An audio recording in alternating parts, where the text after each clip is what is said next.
Ladies and gentlemen, heroes and villains, outlaws of all ages, I am the Comic Outlaw, and we are covering the new Avengers Illuminati series. Now, this is going to be different parts and different ages of Marvel. This is right after, I think, the Korean Skull War that first happened. And this is a group of individuals and leaders from different factions and groups that decided to run the show as it was. And we start off with the Skrull, licking their wounds and planning their new stage of attack for this planet called Earth. This planet has been a stepping stone in the universe, and it could be the strategic point that each side needs in order to destroy the other. That's why this planet is so valuable. But all of a sudden, the Illuminati shows up, which is Doctor Strange, Prince Namor, Reed Richards, Iron Man, Black Bolt, and Professor Charles Xavier. They basically just give the Skrull a warning to back off the planet or else. And this just shows the basic arrogance of this group of people, because they're all leaders. They're all used to having things go their way. They're used to giving out orders and really not taking them, which later on comes back to bite them as the series does continue. And Black Bolt lets out a magic, or a little whisper, a sound. No. And everything explodes. It could have been no, stop, whatever. He could say ice cream and he'll make everything explode. That's just what Black Bolt does. Well, anyways, they blow up the ship, they escape. Well, they sort of escape. Now keep in mind, this is before they got really technologically advanced. This is when they started first clashing with alien races.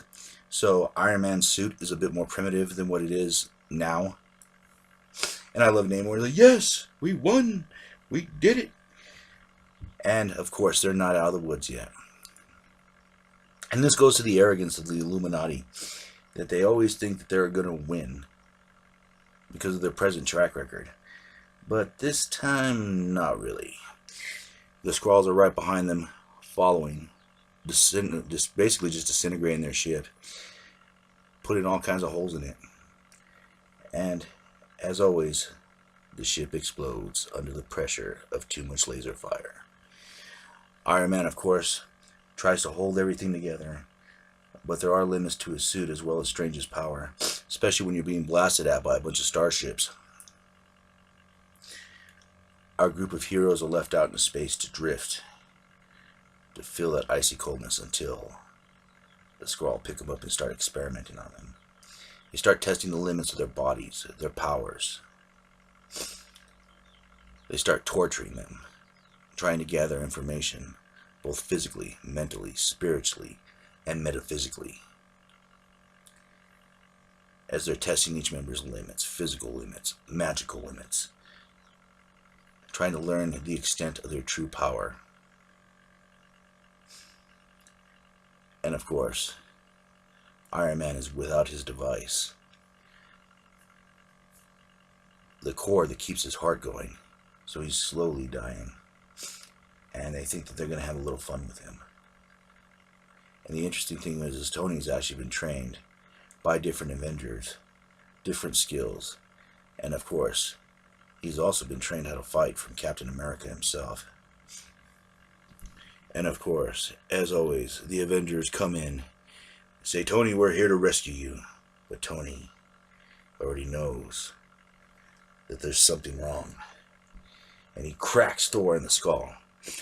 And it's funny, Thor wouldn't go down so easily, especially from a blow from Iron Man with no suit on. He finds out it's the Skrulls, and he begins kicking the hell out of them every which way but Sunday. And it's just how well Iron Man knows his team, how well he knows Captain America. And eventually it leads to him escaping. And the first person he frees is Charles. And as soon as he frees Charles from that barrier, Charles uses his powers and sends a mental shockwave through all of them, causing them extreme pain. Probably the pain that he was going through. The next person they free is Namor.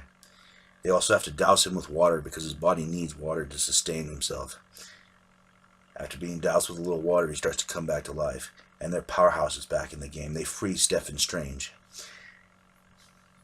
He gathers up his magical items, including the Eye of Agamotto and his cloak, and they go to free Reed Richards, who at this point is being stretched beyond his very limits. And of course, they run down a corridor, take another ship, and they blast off. This time they're aware of the ships that are going to be coming after them, the defenses, and also how many are going to be chasing them. But they're all weakened, they're all beaten, and they all feel the strain of the torture. But an idea from both Charles and Stephen Strange makes a massive illusion of Galactus to cover their escape. And it was their last bit of effort. If this hadn't worked, nothing probably would have. But with the combined efforts of Galactus, the World Devourer appears in front of the Skrulls, if only for a short time to scare them away. And as they sit there, and they lick their wounds, and they wonder, did they get the point across? Or is this the start of something else? Some other secret war that might be coming. A secret invasion, maybe, where they learn how to adapt, where the Skrulls learn how to use their powers. But that, of course, is another story. And that was yet another domino pushed over by the Illuminati. There will be plenty more. How much more? Well, we'll find out as this series goes on.